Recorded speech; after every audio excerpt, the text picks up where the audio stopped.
I don't remember a time when I felt like I truly belonged in my own family. Some of my earliest memories are not of arguments or punishments, but of something quieter and far more painful: being overlooked, ignored, passed over so naturally that everyone acted like it was normal. I was born first. You'd think that would mean something.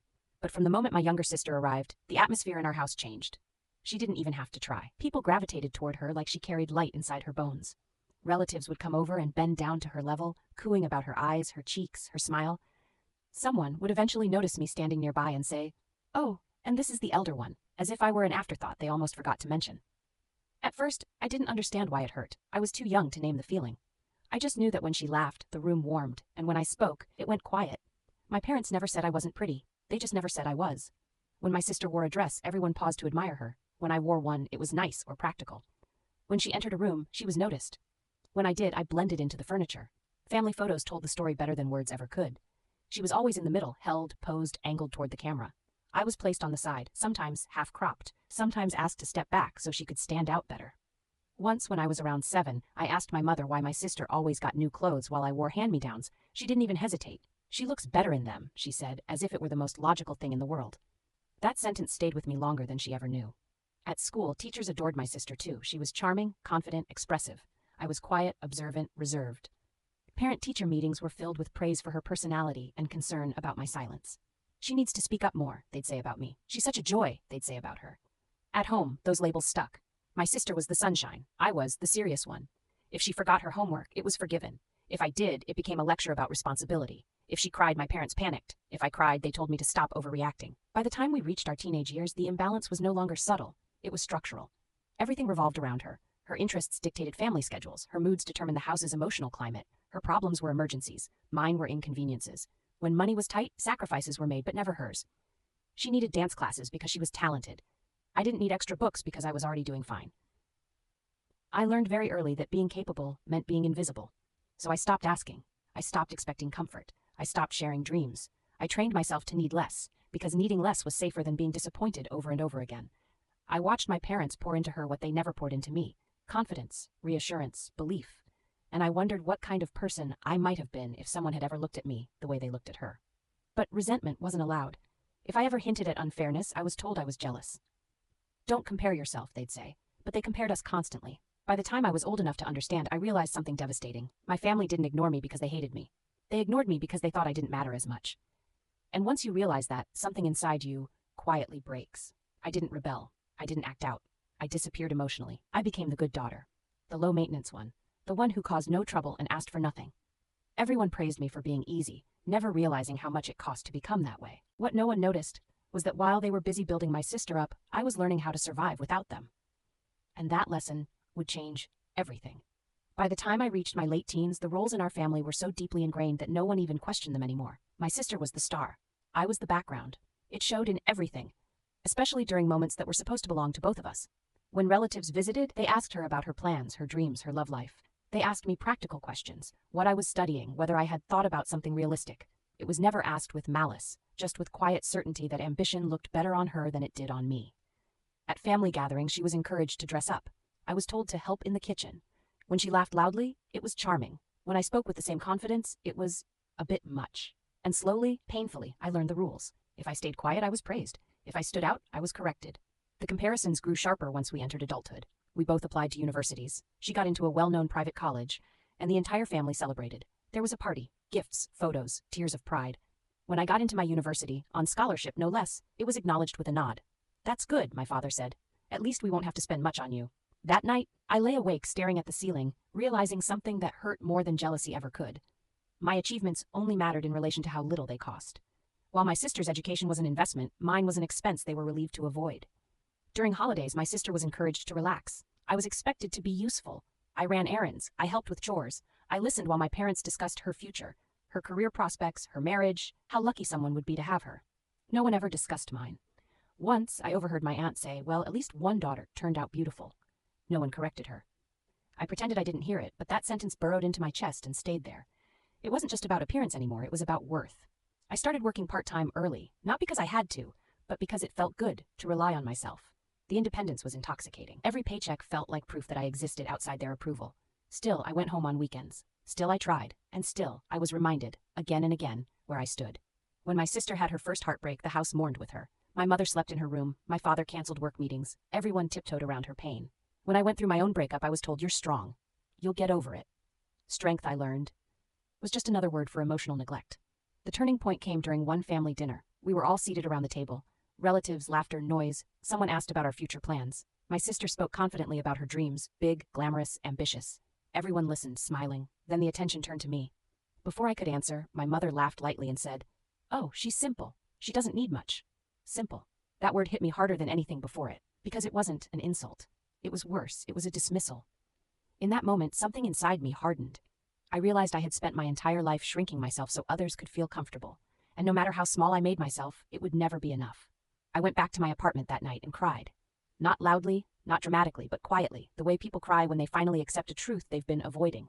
I stopped calling home as often after that. I focused on my studies, I worked harder, I stayed late, I said yes to opportunities I was afraid of, I started building a life that didn't require their applause, and slowly, something incredible happened. I began to grow. While my family was still busy polishing my sister's shine, they didn't notice that I was laying foundations, brick by brick, out of their sight. They thought I was falling behind. They had no idea I was just getting started. Moving out permanently was not dramatic. There was no fight, no slammed doors, no tearful goodbyes. I simply stopped coming back. At first, no one noticed.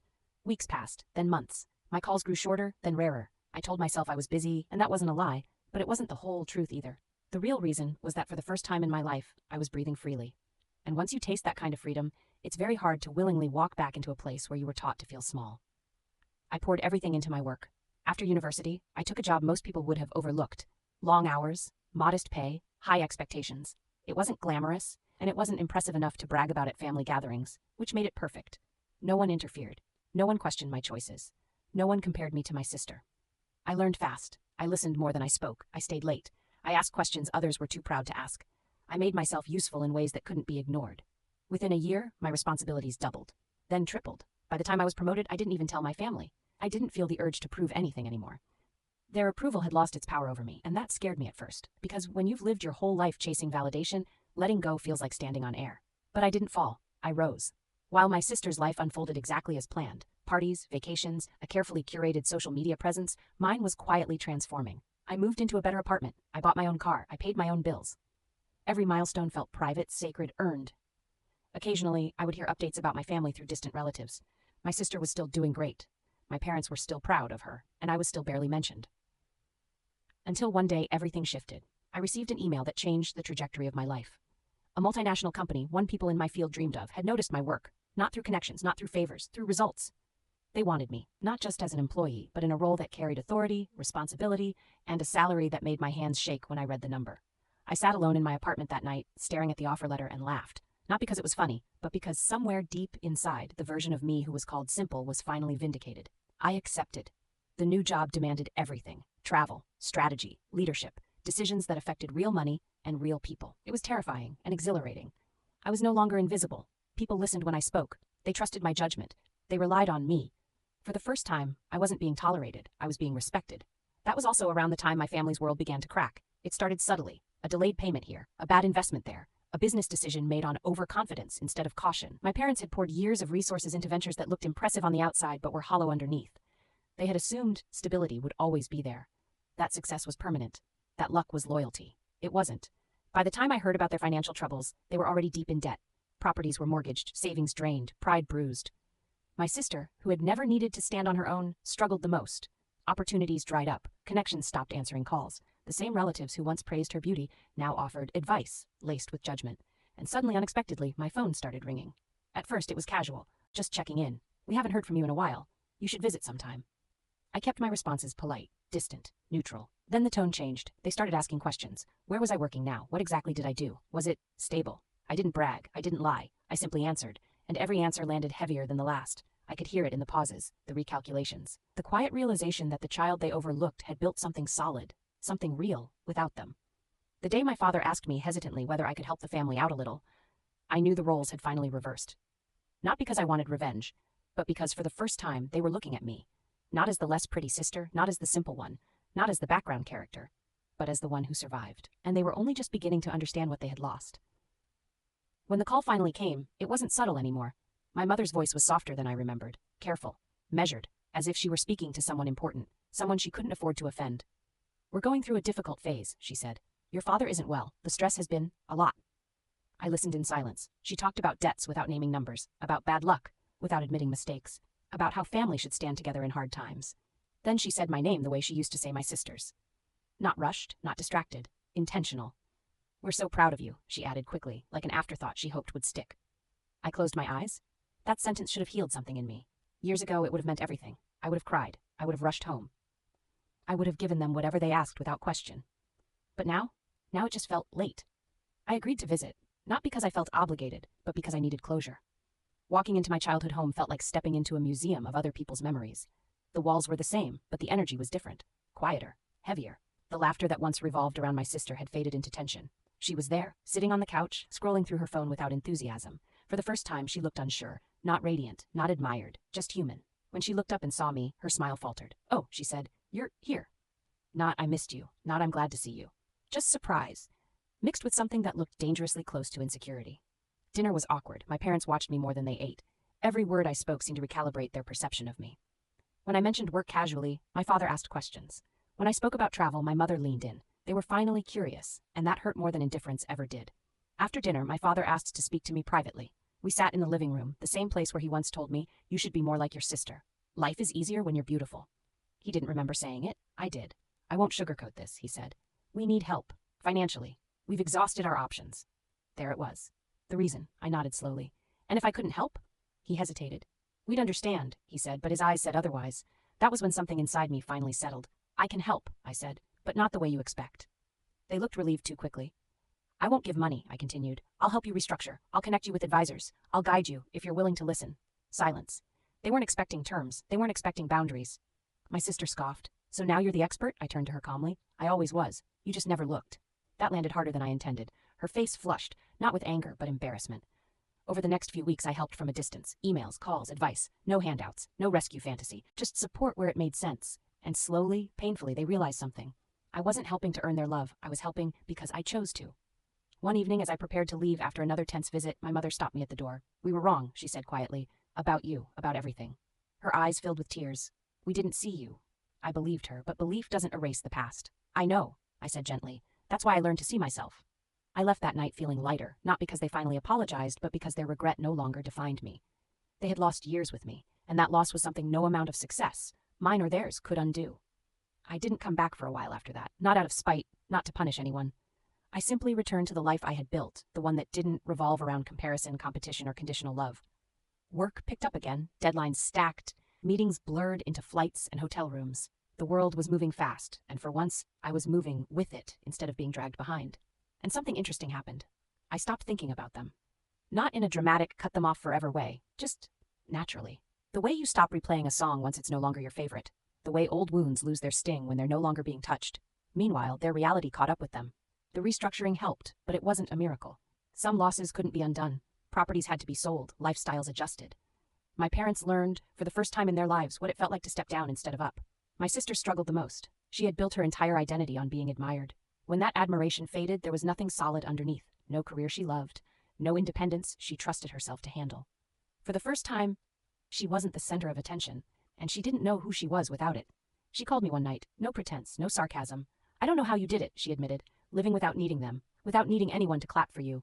I leaned back in my chair, staring out at the city lights outside my apartment window. I didn't stop needing it overnight, I said. I just got tired of begging for it. She was quiet for a long time. I was jealous of you? She finally confessed, even when everyone preferred me. That was the moment I realized something important. The favoritism hadn't just hurt me. It had crippled her. Months later, my parents invited me to a family gathering. Small, quiet, no performance, no extended relatives to impress, just honesty for once. I went, not because I needed closure anymore, but because I wanted to see who they were when the masks were gone. They were different people, softer, more careful with their words, less certain of their authority. They listened now, they asked instead of assuming, and for the first time they spoke about me without comparison. That night, my father raised a glass. To our daughter, he said, who taught us too late what strength really looks like. I didn't cry. I smiled, because my strength no longer came from finally being recognized. It came from knowing I would have survived, even if they never had. I didn't move back home. I didn't take on the role of savior. I didn't rewrite history. I kept my distance. I kept my boundaries. I kept my life. And in doing so, I gained something far more valuable than revenge or validation. Peace. So no, my life didn't turn around because they regretted their choices. They regretted their choices because my life turned around without them, and that, more than anything, was the ending I deserved.